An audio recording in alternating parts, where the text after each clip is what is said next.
It's no secret.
Gamers, are you ready for another RGH podcast?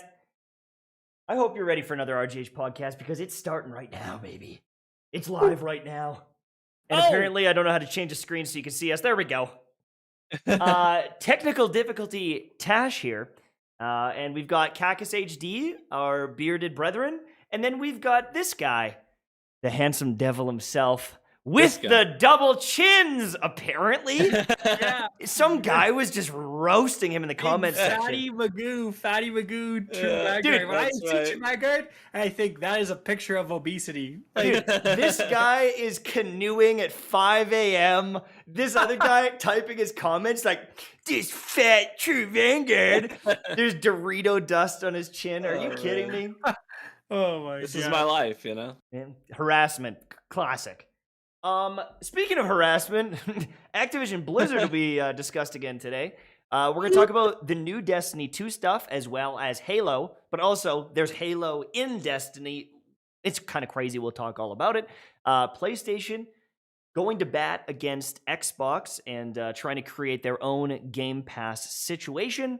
And then KFC Gaming gets absolutely roasted because they're idiots. Where do we begin? Right at the top? We're at the Right top at the of Destiny top. 2. So I played Destiny 2 for the first time in a while. We did. Big news. I played the new dungeon with True Vanguard and KJ Hovey. Absolute blast. Really good time. Checked out all the patch notes. There's a lot going on here. Yeah. There's a ton. There's a new activity going on. And I even made a comment on Twitter about it. And I was like, wow, this new season is really good. And then someone's like, actually, it's not a new season. It's just a 30th anniversary event. And I said, Actually. well, how come there's more content here than some seasons? Because First of this is all, great. that was me. And second of all, he's right. Yeah. That is the beauty of this update, is like it is a mid-season update. And the important distinction is that it's injecting a lot of free content, right? It's kind of I don't like maybe a little split down the middle, right? So you can pay. Now it is actually a premium. It's $25, right? Mhm. $25 Yep. US. Then you get the content-wise, you get the dungeon, right? And the dungeon comes with there's certain loot that only drops in the dungeon, so like the Matter 64, the IS Luna. So 1000 essentially, yards. that's like paid loot. And then the Galahorn is connected to the dungeon, and which is obviously, a big deal, the Galahorn. And you also get like some Cosmetics. cosmetics, like you instantly get the streetwear set, and then via unlocking stuff in the other activity, you'll get another set of armor, the like marathon set. But then on the free side of things, you got the Dares of Eternity, so a 6-player matchmade activity, which is a pretty big deal. Like you said, Dash, like usually a whole season you get one new activity, right? Like Season of the Splicer, I guess we kind of got two but you get one like multiplayer activity. Season of the Splicer, you got Override. When Season of the Lost launched, you got Astral Alignment, right? Yeah. You Menagerie, it's like a one thing. So now we have a second one with the Dares of Eternity, and then that has its own loot, like the Halo Battle Rifle, and they did not announce this prior to like the day before.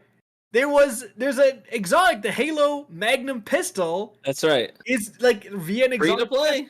Completely free to play. So even if you're a free to play player, you don't want to pay the $25, which admittedly is pretty steep, then you're like, all right, I'm gonna chill, get this new activity, and get a brand new exotic too. That's right. Is the new activity, the Dares of Eternity or whatever, is it as good as Menagerie?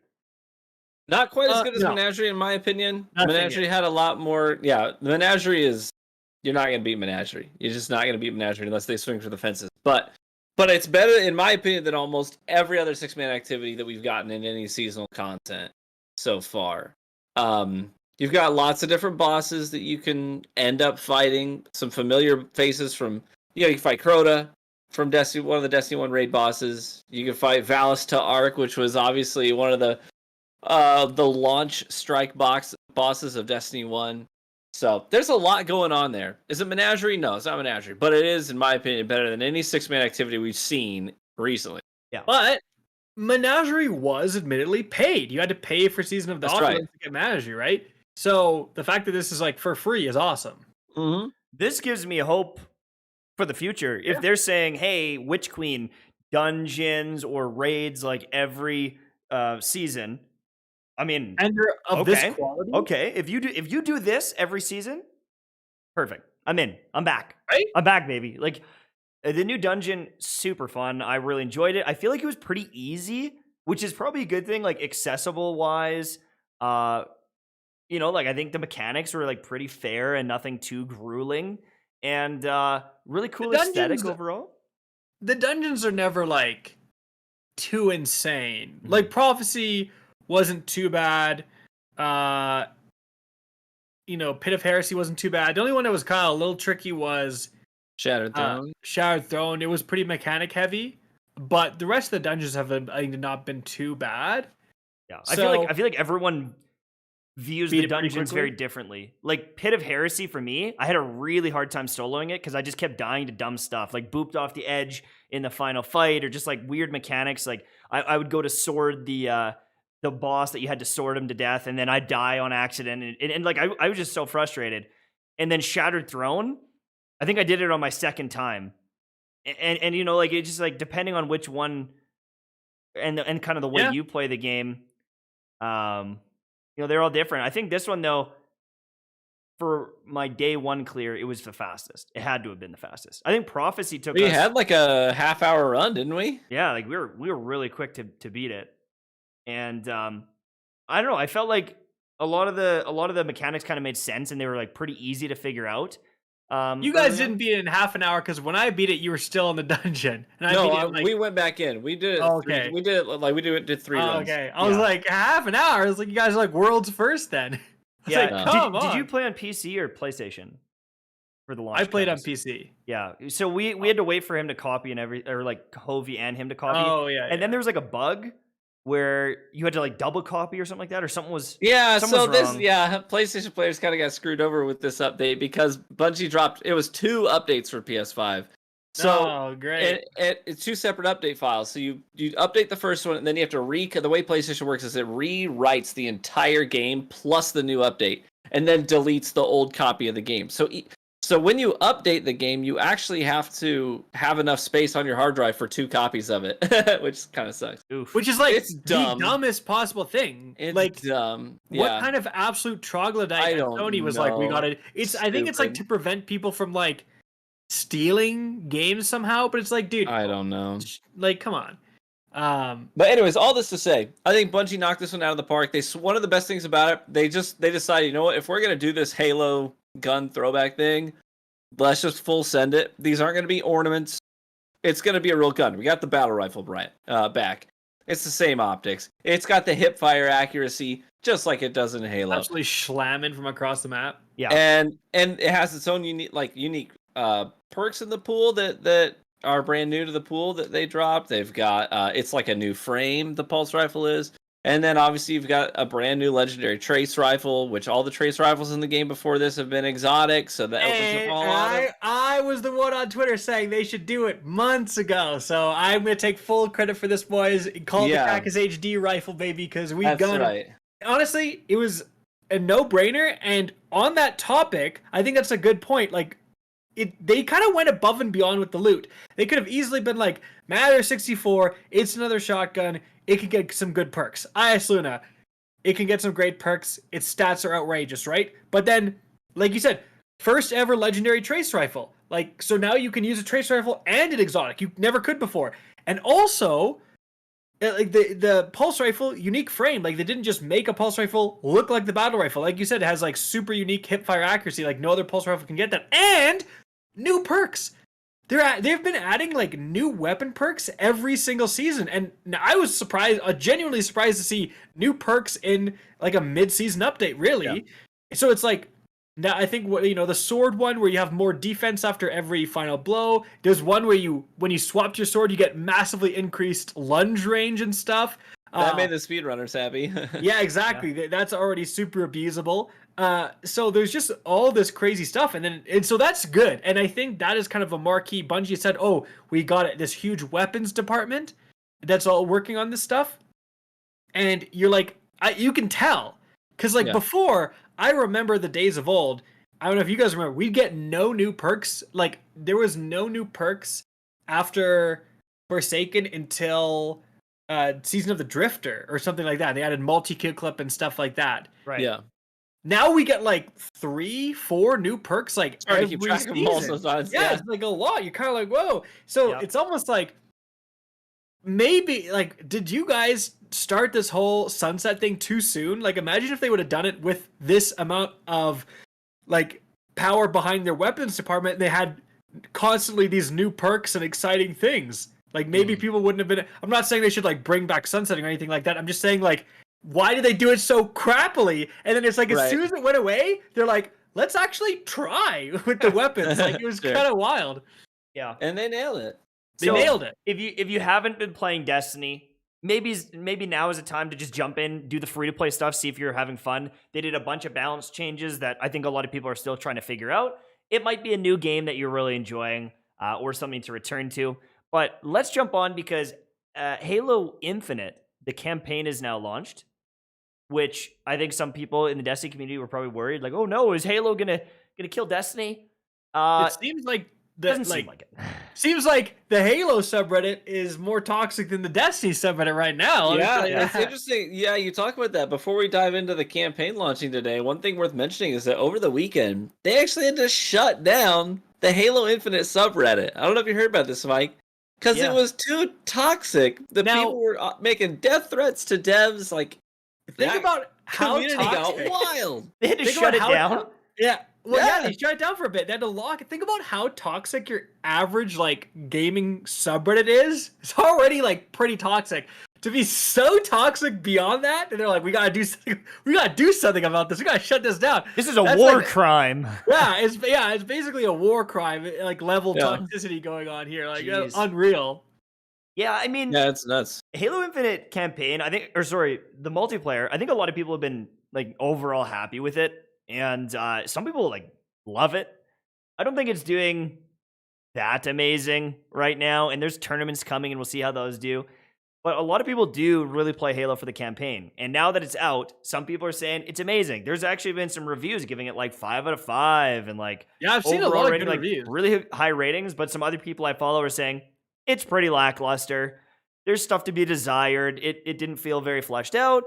But also, did you guys see the Paul Tassi thing? Yeah. Apparently, there's a rumor like 2/3 of the game, of the map, almost like Zelda Breath of the Wild explorable areas are gone. They're not there. You can't get into them.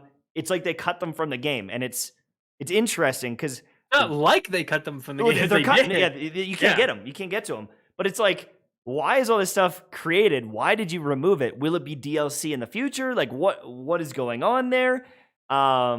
Yeah. You know, did they have to pull back the scale of this game so they could get it out in time?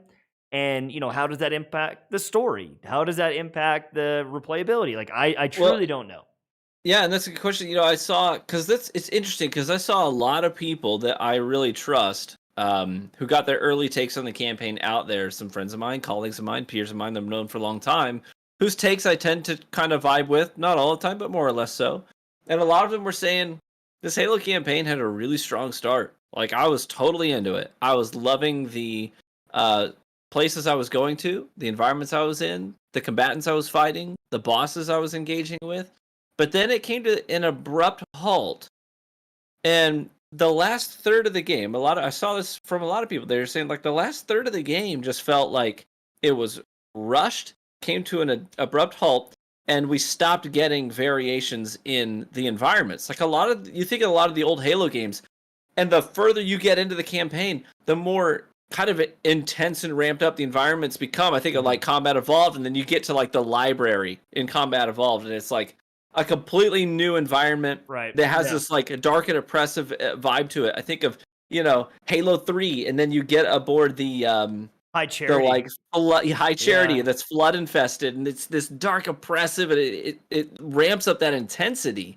Mm-hmm. And I think people were really expecting that from the Infinite campaign. I can't speak to it personally. I haven't played through it yet. But from what I've seen, a lot of people are expressing their disappointment that didn't seem to happen with this campaign. Strong start, but it plateaued, and the last third was sort of uneventful. But like you said, these rumors now coming out that a lot of it was cut out. Maybe the game was supposed to go somewhere that it's not had the chance to go yet. Well, it makes you wonder, like, why did it need to release now? Like, why now? Like, why not give them an extra year, an extra 2 years to do the full thing and not have to cut a third of it or 2/3 of it out. Yeah. And then it can launch with Forge and everything. Like, why are we launching it? Like, I would have understood more if it was like rushed for the launch of the new Xbox, which it originally kind of was, but once they missed that target, it was like, okay, like, then why does it matter? Halo Infinite right now has 104,000 I mean, that's a lot. which is like, that is pretty good. It is 1, 2, 3, 4, fifth game. It is above League of Legends. It is above Apex right now. It is above Fortnite. However, the campaign did just launch, and if you look at the streams, Summit 1G has 22,000 of those viewers doing the campaign. Yeah, fifth of them on one person. There's another one with 6.6 doing the campaign on Legendary. There's a couple of really big streamers here, and they're all doing the campaign right now. And there's only a few actually playing PvP. And so I'm curious, after that campaign hype is gone, then what happens? Does it drop down to 40,000 or 30,000? Do those people go and play some PvP? But there's no real big streamers other than Summit. Snipedown's playing it. Angry Joe is doing some campaign. But, like, it already feels like Halo is, like, flavor of the month. The issue, here's the issue, is it's such a hyper-competitive game that back in the day, Halo 2 and 3, it, like, thrived off MLG and esports, and, like, people wanted to watch the pros play, and they wanted to be like the pros. I feel like that isn't there anymore. It doesn't have that insane following, and most of the big streamers are not playing it and engaging with it. A few weeks after launch already, that doesn't seem like a good sign. And Yeah. I don't know.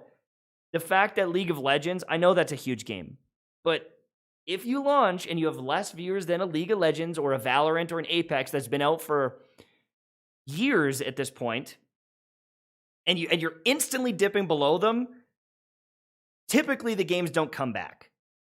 I mean, Apex dropped down for a long time, and it kind of clawed its way back. But typically the games, unless it is this viral success like a Fortnite, that becomes a new pinnacle in the community, or even Valorant. I'd say Valorant was pretty viral. Everyone was playing it early on. Some people fell off, but like Valorant is really huge still. I don't know. It's like once the hype dies, the game dies. It's kind of weird. It's interesting though, like, I don't think any of us are saying that like Halo is a bad or dead game. No, Like, that's not not what at we're all. saying. That's not what we're saying. Don't roast us in the comments for that. We're not saying that. Like, it from what I saw the reviews, like, the campaign is still good. It's a good campaign. It's a good multiplayer, but it maybe just hasn't reached that excellent level. And then that's why it's kind of weird. Like, you know, is this enough to revitalize Halo? Like, And bring it into the limelight and make it this like ultra pop. Tash. Oh, sorry. Right? I accidentally muted you. Redo that. Okay. How much of it? Yeah, Well, wait, rewind. Revive Halo. Will it be enough to Okay, yeah, revive like, it? will it just being good be enough to, like, revive Halo? Because, like, this was supposed to revive Halo. Halo 5 really didn't go very well. And it's like, you know, should they have waited and launched with everything? A bigger campaign, multiplayer, co-op, Forge, everything all at once. It's the best bang for your buck. Everything's awesome. So, Is you also Forge made the still point- missing? But you also made the point, I will say, you also made the point about clawing back. You know, we know Forge is coming. We know campaign improvements like being able to replay freaking missions, Or play which you with your can't do friends. right now, are coming back. Yeah, co-op campaigns coming. We know these big things. Forge is huge. We've talked about on this podcast how big Forge is, because it's going to impact multiplayer as well, because you make the MLG maps. You're going to have like shot for shot remakes of old Halo 3 right. maps and stuff. Yeah, 100%. Right? So that's going to be huge. Multiplayer in campaigns going to be huge. All this stuff is going to be big stuff. So, like, will that, like, every time one of those things come out, it just gets a little bit better and a little bit better, and then suddenly the same thing happens to Apex, where people are like, oh my god, this game's huge and awesome, and everyone just kind of jumps back into it. And that's true, because the other thing too is if they do remake the maps, and sometimes they in the Forge they change the settings, so they up your base walk speed by like 20%. So they take away the sprint. You can't sprint, but the base movement is up, and then it feels like an original Halo game. Is it more popular then? I don't know. I really don't know. I mean, like, you literally could, like, people want SWAT or whatever, right? Right. Some guys gonna be like, Which- I'll make fucking SWAT. I'll make it. Yeah. Which honestly is like, why is there no SWAT? There's no free for all. There's no team snipers. Like a lot of the really popular game modes that are just fun to dick around on aren't there at all. Well, yes and no. Apparently, so 343 did come out and say, well, listen, we've heard the feedback, people saying we want this playlist, this playlist, this playlist, these things that are hallmark staples of the Halo experience.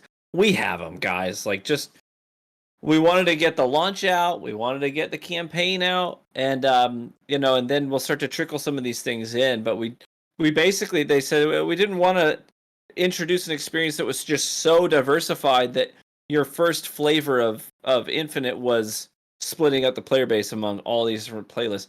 Right. So, which I get that. I understand that. Like, part of it was a beta. Technically, the game hadn't fully launched when the multiplayer came out. Dude. So I understand it. So I'm going to give them a little bit of grace on that. Because they did. Can I say, you're I'm going right? to take them at their word there. Can I say, like, you're right.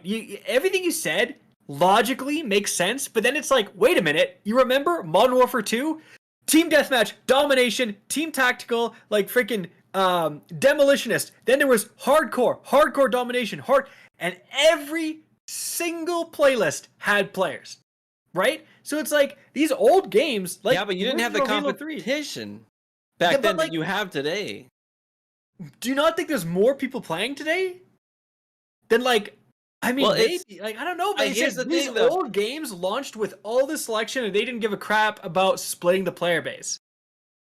I mean, yeah. Right? I mean, I will agree. Back then, we had a bunch of playlists. That's Yeah. true.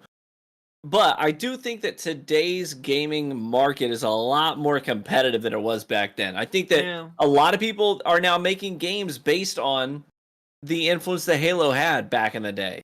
And so Halo was like a little bit PvP shooter back in the day. It was that, or it was Call of Duty. You know what I'm saying? And that was it. But that was all the competition. But right now, what do you got? You got Valorant, you got Destiny, you got Halo, you got Warzone, and you got Apex Legends, and you've got. I mean, there's pick your flavor of shooter. So to break your player base down so many times will eventually start to affect the player experience. So I'm gonna give them a little bit of grace on that one, personally. Yeah. I just wonder when is going to be the new unanimously loved game? Like, when is it going to be? Because every time a shooter comes out, there is like a player base, but it's like some people that love Apex hate Fortnite, and some people that love Fortnite hate this game, and people that are loving Destiny, they go try Infinite, and they're like, no, it's not for me. I don't know if it's just like they're missing like a piece of the puzzle or what it is, but I feel like every game that is launching, it's like, this is a game, this is fun, but I'm not wowed. I'm never wowed. I'm just wondering, when the hell am I going to be wowed? That's what it's going. Starfield, baby. Maybe. Yeah. And I don't mean to. Like, I just like not a single player. It's not going to be a single player game. Like, well, why not?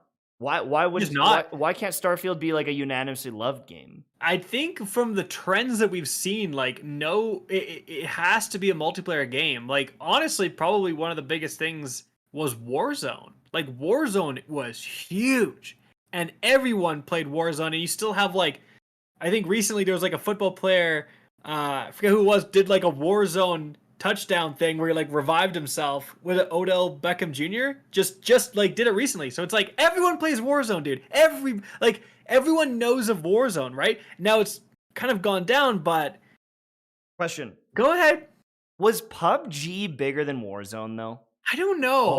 That's a good question. I want to see those numbers. At launch, like when everyone's playing, Grims and Doc and Shroud, everyone's playing. Was PUBG bigger? Because I feel like everyone was playing PUBG. And wait, wasn't it PC only? It was PC only though, wasn't it? Yes, it was at launch. So that's no. So it would be fair. I feel like PUBG was in terms of, but how do you gauge what was bigger? Do you gauge it by how many people were playing, or how much of an impact it had in the gaming world? Because like even me, I was not doing really any PC gaming back then until PUBG came out, and I was like, this is the thing that's gonna make me learn to play games on PC, and I did. That was like my gateway game into PC game, like real PC gaming, not like Candy Crush. You know what I'm saying? Like, hey, real PC gaming. And so I remember PUBG very favorably because I remember jumping ship from Destiny at the time was just so dry that I needed something. And so me and like the guys I played Destiny with made that transition together. It was me, KJ Hovey, and the Manigator. And then every week I was streaming PUBG with them and with Dr. Lupo some days. And that really got me into PC gaming. So and now I play PC games 5 nights a week. So Yeah. it had a big impact on me personally. But did any of those games have as big of an impact as like a Modern Warfare 2? Like, maybe it was just me, but like life revolved around Modern Warfare 2 when it came out. Like, it was like, when are you guys gonna be home to play some Modern Warfare 2? Right? It was like, there was like no other choice, and like everyone heard of it, has known about it. Like everyone that was alive during that time, and it was like kind of of age to play it. They know about Modern Warfare 2. Like they played Modern Warfare 2. And like a Halo 3 is another good example. Everyone played Halo 3, like pretty much, right? Yeah. And were those bigger than a PUBG, a Fortnite? Like I imagine Fortnite got bigger than those games. Just like there's so many more gamers that, or like it's weird. Like everyone played Fortnite for a little bit, and then people started building castles, and people were like, "Eh, Yeah. I'm done." yeah." Yeah. It being free as well. It's funny because like even Minecraft though, like you have to pay for Minecraft, and Minecraft is like this it's insurmountable. Like it is a Goliath in gaming, and I'm always curious, like when is a game going to come out that is universally loved more than Minecraft? And maybe it never will because it's just like the perfect thing kids can play. Of Minecraft. But like, will there ever be a game that beats Minecraft at Minecraft? I don't know, but I'm so curious for that day when it's like everyone is playing it, everyone's streaming it, everyone's making videos on it. Among Us for a brief window of time was that game. Yeah. Everyone was playing Among Us, dude. And like our wives played Among Us. Like what? Yeah, That's true. We never played any games. They played Among Us. Yeah. And I guess like Among Us, and then same with like Horizon or what was it? New Horizon? Animal Crossing? Zero Dawn? No. Animal Crossing. Okay. It's really exciting and fun when everyone's talking about the games. I just like those moments in time because it feels kind of historic, and I'm waiting to see what will the next one be. The League of Legends MMO beating Final Fantasy and Warcraft. Will it be Path of Exile 2? All the Diablo people are like, finally, the ultimate game. I don't know when, but I like those moments in gaming a lot. Kind of getting a little off topic though. Moving on to Activision. Activision Blizzard used to hold on to basically those games that we talked about, right? Like Activision made Modern Warfare 2, obviously, and just the Call of Duty franchise, Warzone, all this stuff. Blizzard made some absolutely classic games. I think there was a moment of time where Overwatch was like almost like that game. Overwatch was like the game, and then it takes like 6 months for them to update anything, so it's like So when we get into this Activision thing, the one thing I want to ask you is, if I offer you a job and I tell you to move across the country, and then you do move across the country, what are your expectations as the employee? Oh no, and then you promise a raise. Yes. That's the big thing. And so as my employee, what would you expect to happen? Oh, I'd probably get fired after that, right? Yes, exactly. You move across the country, you uproot your life, you come work here, but then instead of giving you a job, I just fire you. That doesn't seem like you gave me a job, you just promised a raise, and then instead of getting the raise, you just fired me. Yeah, like a month in. I think it was different for multiple employees, but that essentially happened. A bunch of people moved to a different studio or a different area, relocated to work on Warzone. Warzone, yeah. QA testers for Raven Software, and Raven Software is in charge of Warzone. Yep. And so they moved, they got set up for this new job, and then a bunch of them got let go. And that is now a catalyst to a new Activision Blizzard walkout. But this one is different, because the other ones were saying, all right, we're going to walk out, we want things to change, we'll be back. This one is, we ain't coming back until this company is fixed, which means we ain't coming back because Bobby, Bobby! he's still CEO. He's like, hey, yo, I'm CEO. We're partying. I got money and you I'm fight. CEO. And you I'm not fight. gonna, he says, I'm CEO. I ain't gonna go because you can't get rid of me, baby. Yeah. Holy crap, dude. It's actually kind of wild because, it's different than like, obviously it's sad anytime someone gets fired, but also sometimes you gotta fire bad employees, right? Yeah. Employees who've perhaps affected the game negatively. I think one of the biggest high-profile examples of that was when Call of Duty World War II. I don't know if you guys remember of that. They got rid of the lead designer and brought in some new guys, and the game drastically improved after that. Right. Like this guy had a very narrow vision, and it didn't really vibe with the community. So again, sometimes you gotta fire people if they're not doing a good job, but Sure. this does not appear to be the case. Firstly, these are QA testers, right? And a bunch of QA testers. Like, it's unlikely that all of them were in any way needed to or had a really good reason to fire them. Just for being a And QA if tester. you had a reason to fire them, you probably wouldn't tell them to expect a raise. Exactly. So they made these people move. Right. So like, hey, you got to relocate.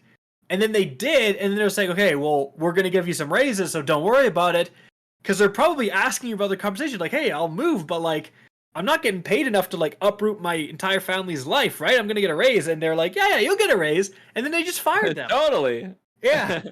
Which is nuts, because it's like, listen, Warzone is one of their biggest things out there. Like, it was like almost $2 billion last year. Like, it's making literally billions of dollars. Yeah, Like, these people probably thought there was good job security there. Yeah, They're like, right? Hey, man, I'm set for a while. So it's like, it's absolutely shocking because you're thinking, how can they not afford to have these QA testers? And if anything needs QA testing, it's Warzone, dude.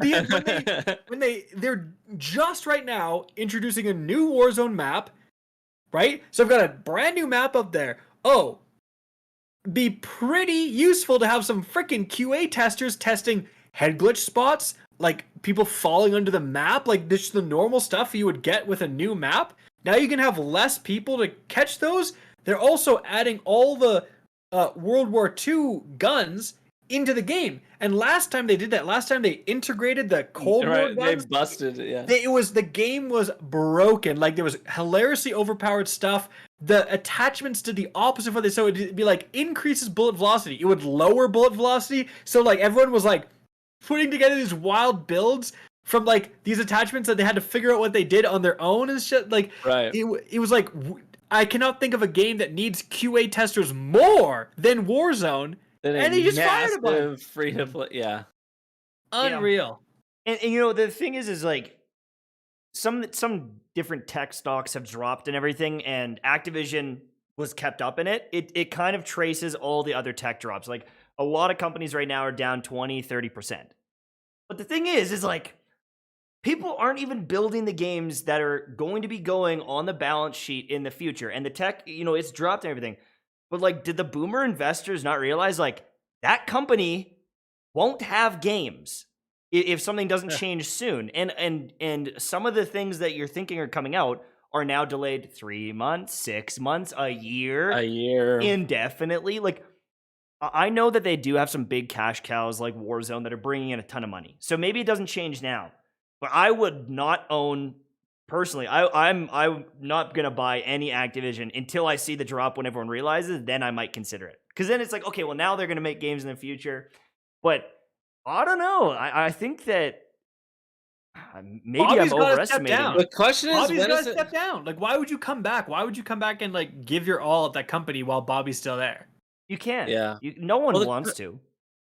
I honestly, the question is like, when is it going to start mattering? Because I honestly don't trust the consumer to force Activision's hand with their wallet, because the consumer's probably going to be like, hey, that sucks. I'm still going to play this game, and I'm still going to pay for microtransactions. You know what I'm saying? Like, most people are probably not going to change their interests in the games that they play because of what the studio's been doing. And you could Some of argue, them like, will, but yeah. But I do think that now that the employees are starting to really push back, that's when it's going to start mattering.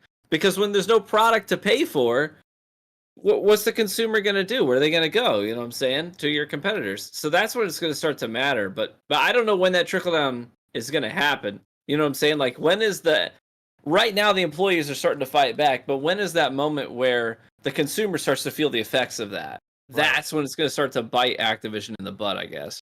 I think it's like they probably, like, with this Warzone launch, they probably had this stuff pretty much done or almost done for a while.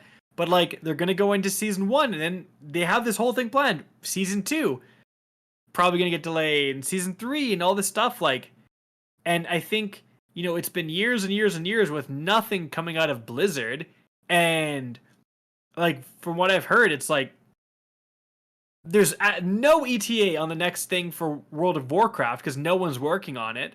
Like, I think people are gonna realize, Tash, when it's like the E3 and there's nothing to announce. Yeah. Right? Diablo 4 2025. Maybe. Right? Like, basically, yeah. Yeah, we'll see. Actually, really quick thing, I saw a comment about it. Speaking of terrible companies, did you see what Take-Two? I can't remember. I saw that too. So, have you ever heard of the game It Takes Two? It's like, it's like a beautiful story game. I remember the story, like a really, really cool story game.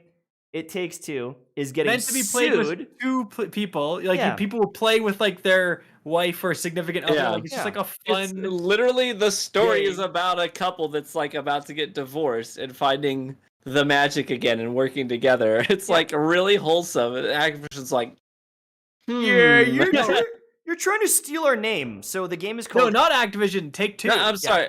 Yeah. Take-Two. Yeah, I'm sorry. That's what I mean, not what I say. It Takes Two is the game, is being sued by Take-Two, the company, saying, yeah, that's copyright. That is copyright. You're trying to steal our name. And it's like, bro, no one Googling It Takes Two was looking for your company. Right. Ever. Yeah.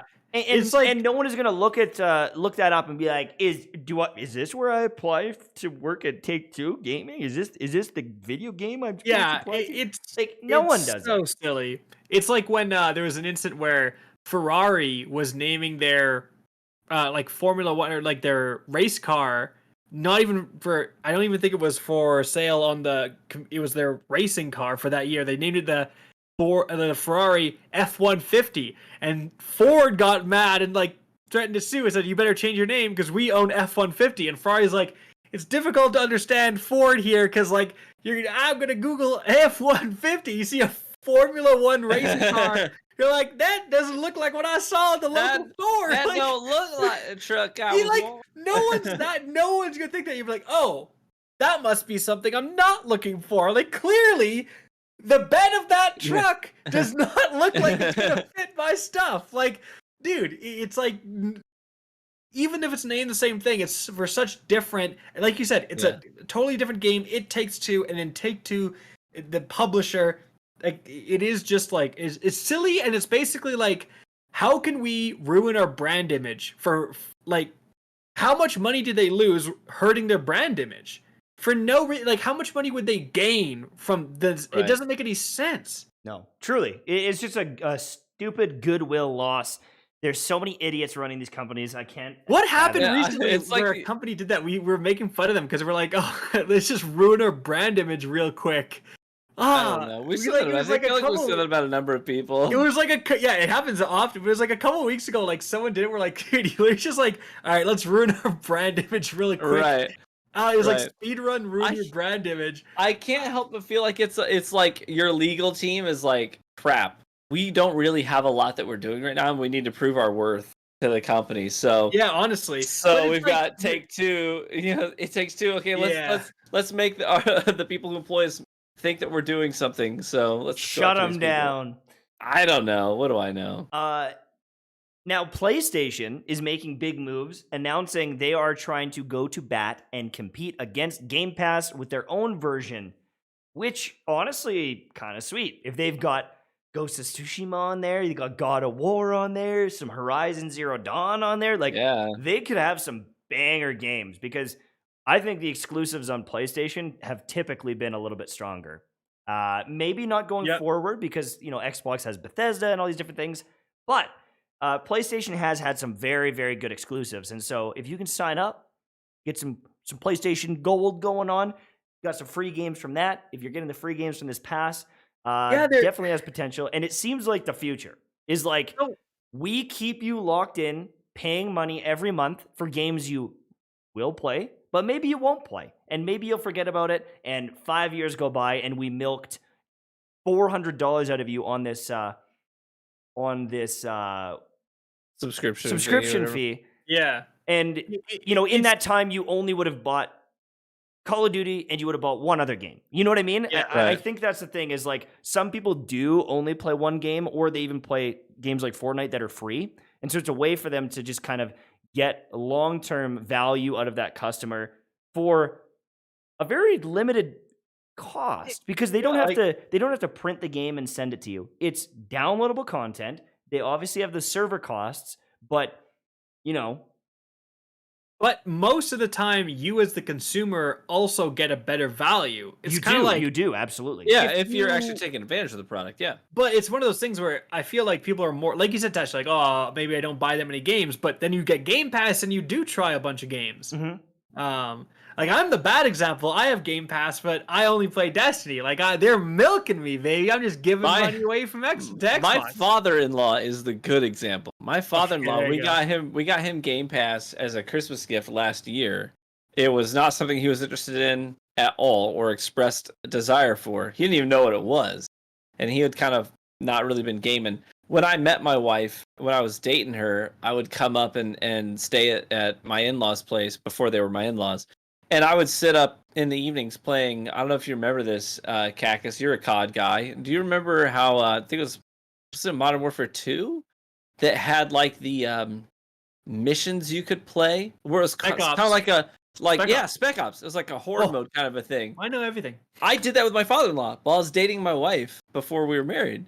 And that's how we kind of got to like hang out together, right? So he was kind of into games at the time. Well, we got him Game Pass last year, and right now, like anytime I fire up his Xbox when I'm over there, he has like 20 games downloaded. Where he's like, I got Game Pass. He sees something, he's like, the picture looks interesting. I'm downloading it, baby, and he might play it once or twice or three times, whatever.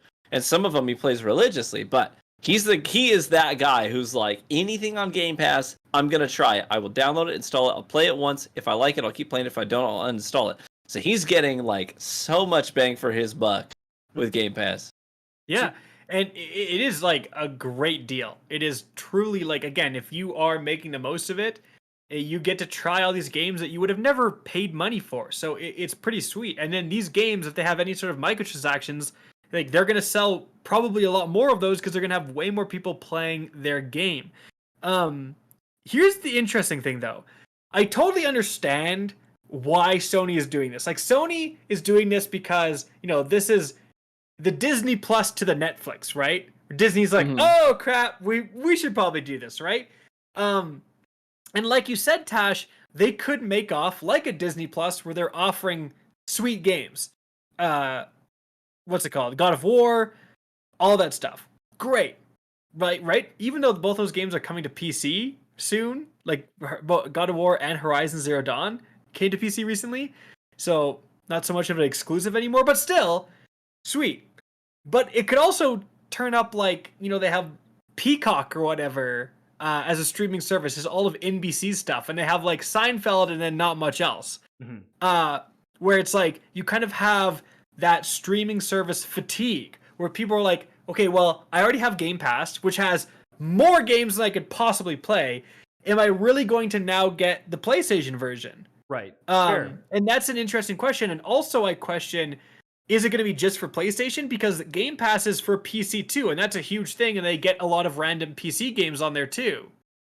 Right. Yeah, I think yeah, I totally agree with you. And I'm not sure that PlayStation launching their own version of Game Pass is going to like necessarily win a lot of people over to PlayStation, but I think what it is going to do is retain. It's going to stay exactly. A lot of people are starting to see the value of Game Pass and be like, You know what I'm saying? Yeah, yeah, So yeah. I think PlayStation's like, but wait, no. So I think you're gonna like. It's more about retaining the PlayStation enthusiasts and appeasing them, and just kind of saying to your community like, hey, we're here to play ball. You know, if we understand these people are offering a great product, we're willing to match that and give you a similar experience. So I think that's probably what the effect would be. It's more about player retention than anything else. Yeah, no, that's a good point. Jonatron, when will Steam get in on the subscription model? It's Question. interesting. Very good Dude, question. they have the market by the balls so hard. Like, I don't even think they need to. I don't know, if you man. want to buy a Epic game, is you get it from here. Epic is Kinda. giving away games though. Like And Epic it hasn't worked. They have 1% market share, like we talked about, right? I don't know, man. Like recently, I have not fired up Epic, the Epic Store in a long time. But last week, for the entire week, Dead by Daylight was completely free, and I was like, I've always been interested. I didn't even know. I've played a lot of games like it, and I know that this is sort of like the slasher game out there that people love. It has a great community. I've seen clips every now and then on Twitter. So me and my core group of gamers, me and my wife and our two best friends, we're like, let's try it. It's free. What? Yeah. So we fired it up, and now we've been playing Dead by Daylight on Epic. So I don't know. Maybe at some point, if You Epic cringe every continues, time you have to launch the Epic launcher. You're like, it is like you're like, where is this on my desktop again? Yeah, exactly. But yeah, I don't know. I mean, if they keep doing that, maybe they're gonna drum up competition. That's the thing. They've got a lot of capital that they can lose. That's the thing. Yeah, that's a good Epic's got point. money to lose. That's a good point. He's like, Steam doesn't give a crap. Like, they sell EA Play on Steam. That's a good point. What happened to EA Play? EA Play was a subscription service before Xbox, before any of this Game Pass crap.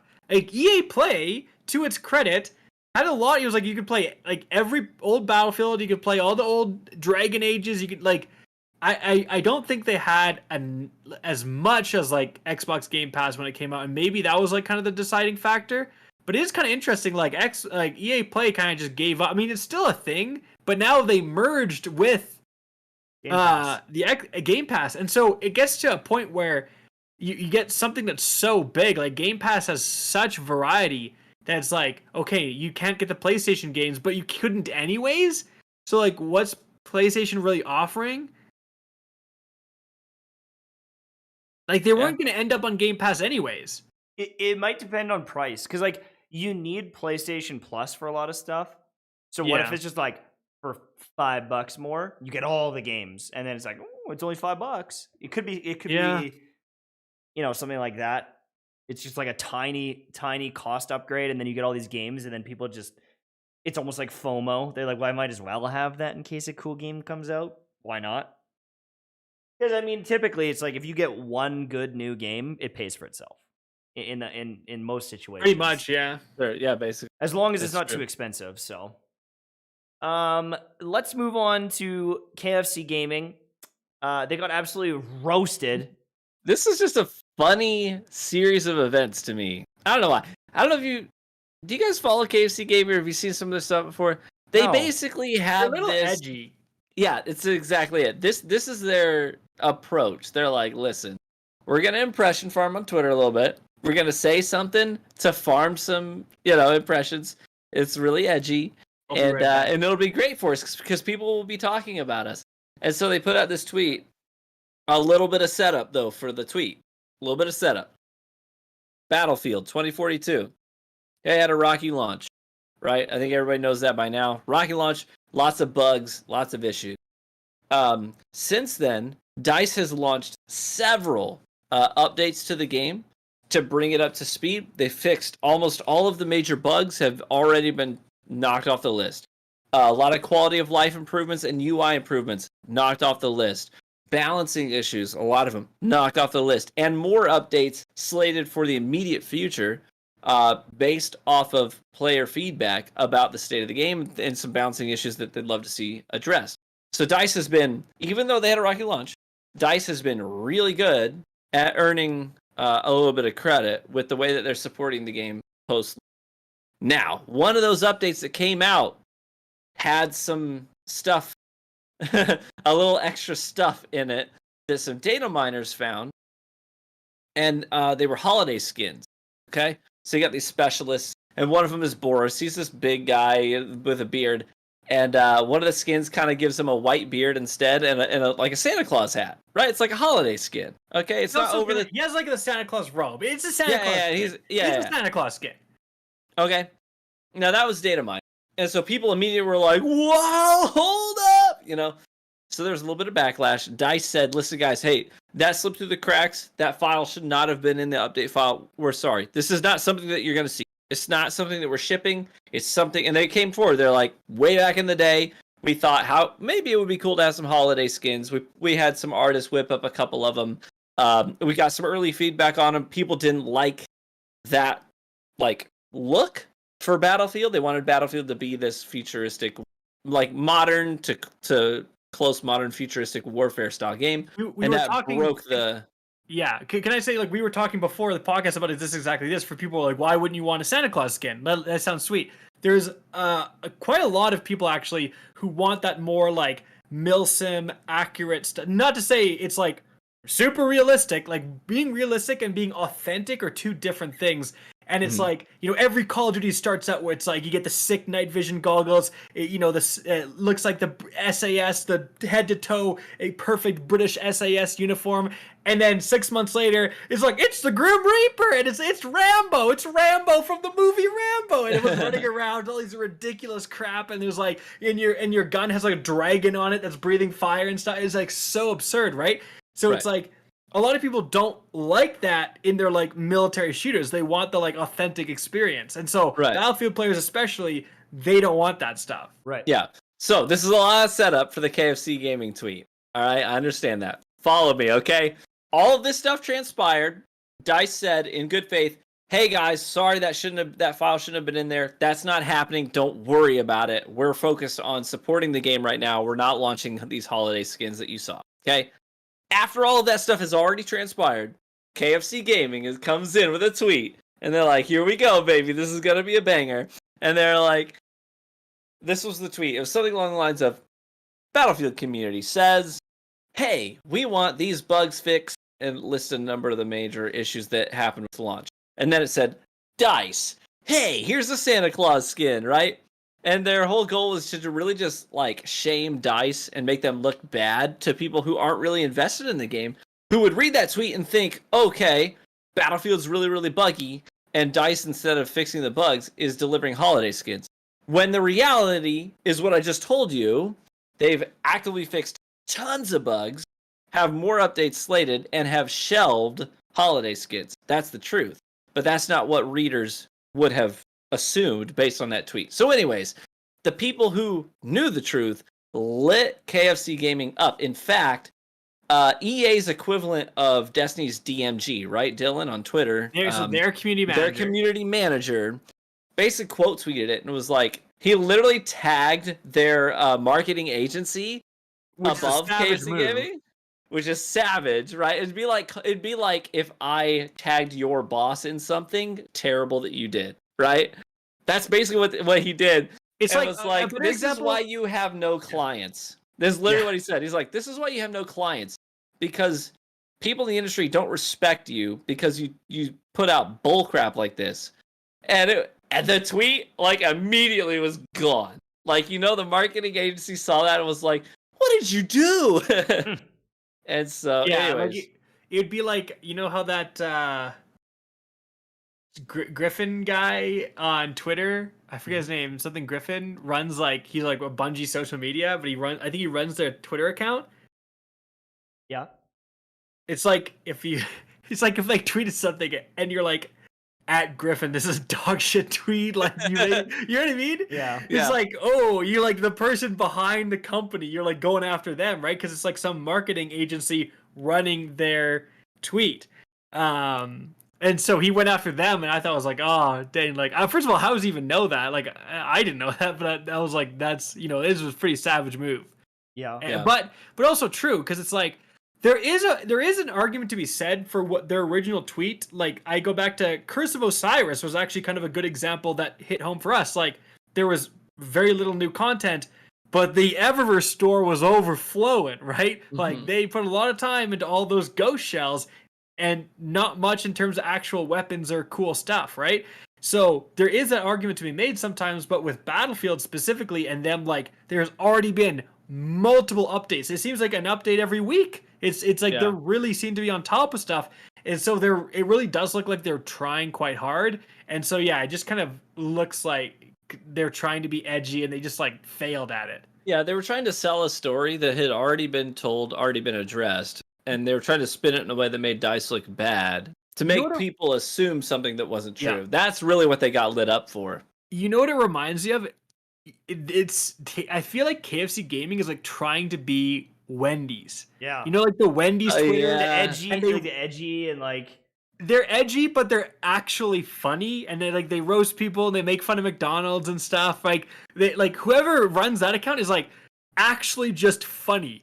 And so they Right. can pull it off, and it doesn't sound like they're being super edgy and like and bitter too, and just like mean and stuff. Yeah. So yeah, there's a fine True. line between like bringing value and humor, or just like roasting a troll who's like roasting Wendy's is funny, but like you're actively trying to get a player base rallied up over something that didn't happen. Like, Yeah. You're essentially spreading misinformation, so like you're just a piece of trash. So yeah, like Wendy's will roast. People will be like, "Roast me, Wendy's," and then they will. It's like you're literally asking for it. Okay. Or like they'll roast like McDonald's, right? So it's like, okay, their main competitor. Or it's like, you know, they had that messed up tweet. They're like, tweet more broken than the ice cream machine and stuff like that. But yeah, like, and this isn't the first. What did KFC Gaming do also that got him in hot water too? They did trying like to something else. remember that all I know is that in my head, when I think of KFC Gaming, my brain associates them with being edgy and stupid and getting lit up for it. They So 100%. it's happened before. They 100% did something else and they got in big trouble for it. But it's also like, dude, you delete. I mean, I don't know. Deleting the tweet too is like, it reminds me of like Oh, that's what it was. what? It was when they said every masterpiece has its cheap copy. And yeah. it was Left 4 Dead and Back 4 Blood. Oh, And it's like everyone was like, "You idiots! It's the same developer, you freaking moron." yeah.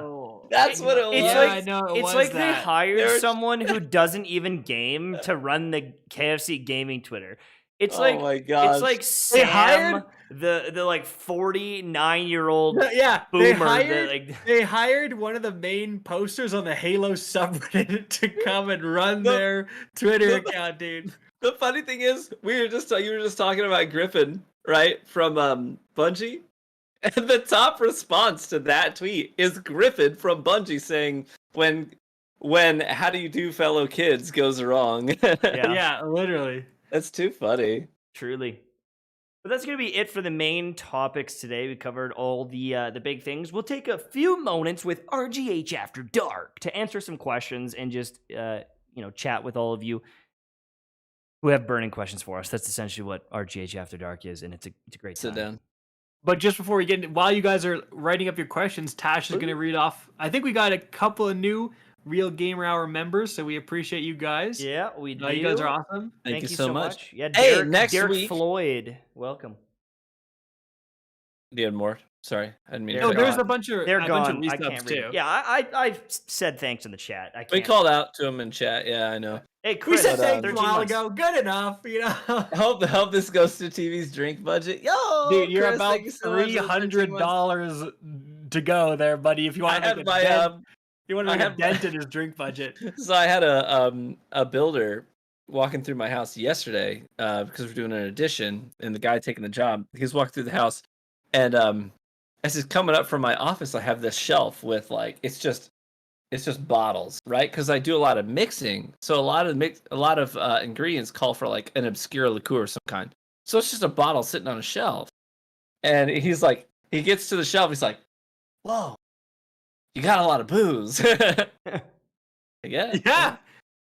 And then TV stumbles to the side. He's like, "You're right." Well, it's funny because like it's funny, and this isn't me getting defensive. I know some people have been like, "Is Stevie an alcoholic?" Okay, I have I have 4 ounces of something once a week on a show, doesn't mean I have a problem. But the recipes I do that I tend to favor are based off of what's called the last word template, and it's just a 4-ounce drink, and some of it isn't even alcohol. So it's like they're really small recipes. They're made for like getting a really cool flavor and being done with it really quick. So, anyways, I want to that come being over said- and enjoy that. See, I have a similar wall in my house, but just all Bud Light. It's just all. Stop. it's the wall of mud, baby. Wall of Bud, baby. Every day I go grab another Bud. I am getting called out directly. It's getting really old listening to Mike constantly demand the next big thing. You named like 3 of the biggest releases earlier, Apex, Fortnite, Valorant, and pointed out that the player bases don't unanimously agree on the others being great. Find a game that you play or that you like and play it because you enjoy it. Stop looking for the next trend to try and make money on. People tune in for you because they enjoy you. And that's fair. But I don't like the games. I don't like Apex Legends because the third partying in it is absolute dog meat. It is absolutely atrocious how much third partying goes on. And I know you can counter it and I know you can outplay it, but it is not fun. It is not fun for me. I cannot handle chasing down an Octane. He's got 2 HP left. I kill him, and then another team comes in and kills me. Hate it. I don't like Just get Warzone. better, dude. I don't like Fortnite. The building in Fortnite. It's like, yes, the games are popular. It doesn't mean I like them, and I'm not going to just play them. So it's like I am waiting for the next big thing because I don't like the current games that are available. Valorant, cool game. I don't like the shooting style in Valorant. Some people love CS:GO. Some people love Valorant, but like, I don't like that shooting style. On top of that, for whatever reason, the ping in that game for me, dog meat as well. I will shoot a guy before he even sees me. I'll land 2 shots, and then he'll turn and snap on me, and it kills me. And it says that I only landed 2 bullets, even though I've seen on my screen 4 of them hit. There's so many things in all these games. Halo Infinite, massive issues with hit registration, massive issues with the spawning systems. I've played games for so long, and there's so many things in these games that tilt me. And I can't play them long term because I don't enjoy them. If I did enjoy them, I would grind them, but I don't. And it's like, yeah, I'm waiting for the next big thing. It's frustrating because maybe I am too hard on these games, but I just feel like there's problems in them that I can't handle. You just notice the flaws more. Like, I think people who say that type of stuff, like, they don't realize you crapped on Halo. You're Onyx rank in Halo. Yeah. It's just like these people, it's like, oh, why don't you just enjoy the game? Bronze rank? It's like, bro, you don't even know how to hit headshots. Like, what are you talking? Like, it's like, I get that too, where it's like, oh, you're mad about this, like, perk in Destiny, or you think this is overpowered or underpowered. Like, why don't you just enjoy the game? It's like, bro, like, you know, you have a 0.5 KD, right? You don't understand these perk interactions. You don't understand how powerful they can be, or you don't understand what's wrong with this. That's not to say, like, you can't say anything about it or that you're wrong. It's just like going after people. It's like, we play the game infinitely more than you. We like understand the interactions, and what annoys us. This is the main thing. Like what annoys us right away. You're going to be annoyed at the same thing in a month, right? You just don't play enough to realize it yet, right? It's like it's the people calling out grenade launchers, right? It's like grenade launchers are going to be broken. Grenade launchers are broken. There's a lot of casual players who are like, no, they're not. They're fine. A month later, those same exact people, bro, nerf grenade launchers. Like, it's like, it just takes you a little bit longer to get fed up by it. Right. KFC Gaming in chat had a really good question. He asked what we think the new Halo weapons in Destiny 2 are going to have, what their impact is going to be in the meta in PvP and PvE. I will pass PvE to you, Kagas, but on the PvP side of things, I'm going to say this.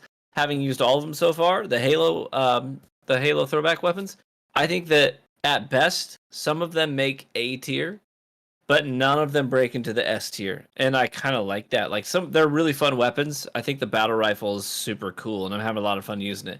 But the best pulse rifles in the game outclass it. I've already seen people starting to ask for nerfs in PvP to the Halo Magnum, right? The Forerunner, the exotic sidearm. But I'm going to be honest, I stepped into a lot of duels with those things in the past couple of days. It's a fun gun to use, no doubt. And especially for teamfire stuff, really fun.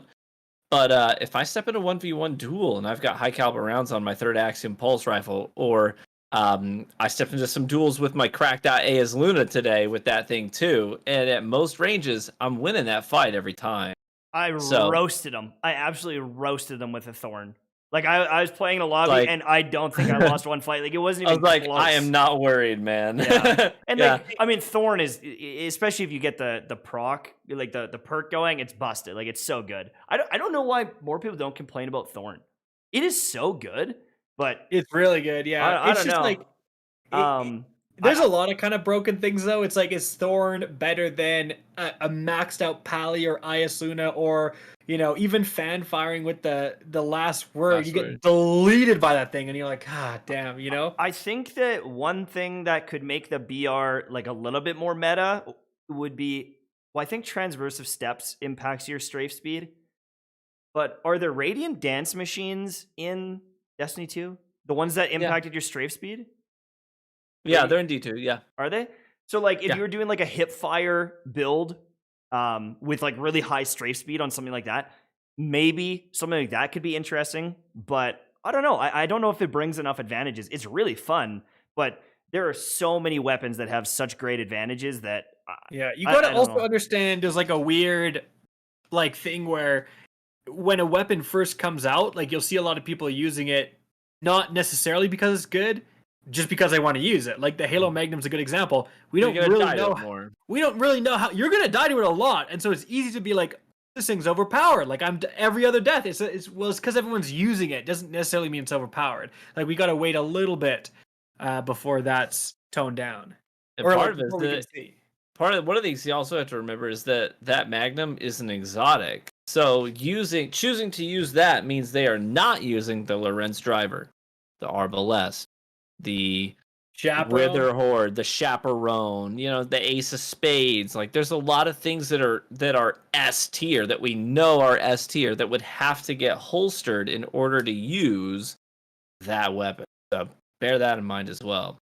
very true. Yep. What about Yallarhorn burning- though? In the PvE side of things, where does Yallarhorn fall? Do you think is that an S tier PvE weapon or is that A tier? Yeah, it's cracked. It's so good. You Yeah. know what's funny is it like potentially I gotta do some more testing, but potentially it's gonna be better to not have 6 players with Gallahorn, have one guy with Gallahorn, and the rest people using like something Chain else. reaction, something? Chain reaction and Vorpal or something? Not chain On a reaction. rocket? Explosive light. Yeah. Oh yeah, because it adds Wolfpack rounds to everyone else's rockets. So what rocket would you want everyone else using? I can't give away too many of my secrets, TV, but let me just tell you, you're capable of doing more damage than a Gallahorn user if you're using a different rocket and you're getting the Wolfpack rounds from them, right? So, Yeah. but with 6, we were able to, one phase Riven. We did some it clowned on rain bosses. Like I think the Gallahorn is legitimately unreal. It's like Especially the with Catalyst, divinity. like- It's like the divinity, but rocket launcher kind of. Like it's like No, it's like so one person brings it and it ups Yeah, everyone's yeah. value. It's cool. I really like it. And right now, it's a little bit of a weird thing because it's like, is it better than? Well, I gotta do some testing. I don't know, but like, we have that particle deconstruction, which makes, it completely makes linears and fusions overpowered compared to everything else. But that's the point of it. Like, it's like the marquee. These weapons are cracked this season, right? It was like in the season before, it was grenade launchers, right? And so those keep rotating. If we get one for rocket launchers that like inflicts a debuff with rockets or something, GG. Like you're done. It's gonna be so good. It's Did really you have fun. people running Argent Ordnance on top of that? Like No, because it cancels out when you're in a well, and so you can only have one buff. Oh, okay. Yeah. Like we were one phasing bosses and we didn't have. Well, first of all, you can go watch the dang video. Yeah. Oh, here we Someone go. just put Plugging a- his someone just- channel. Someone just put a link to the video in the chat. What was it called? We didn't have like a Warmind cell to get an extra 10%. There's some things, some saucy things you can do to get even more damage. We didn't even do that. It was like well and a tether, and we were still clowning on stuff. So it was like, it's really good.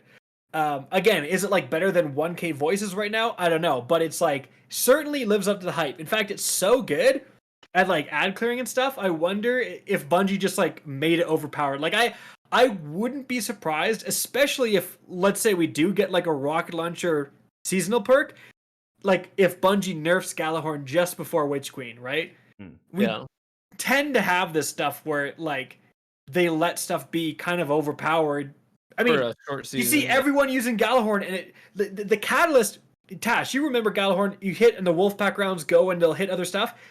With the catalyst, if the Wolfpack rounds go and hit a red bar and kill it, it spawns a missile that like basically another Wolfpack round that'll go and hit someone else. Right. So it's like you double up your wolf. You see, one shot just clears out a room. It's unreal. I love that.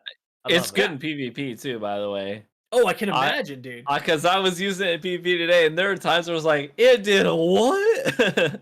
Like, you're already gonna, and it has built-in tracking too. Like, and with the catalyst, it has 2 rounds in the mag. That's like impossible for every other rocket. Yeah. So and it's fun. I was using Aez Luna with the what's the name of the new legendary trace rifle? I forget, I'm space on it. But I had that one with Harmony, so I was like, I'll use Aez Luna, the new trace, and then I'll put on Yallarhorn because I don't have an exotic on right now.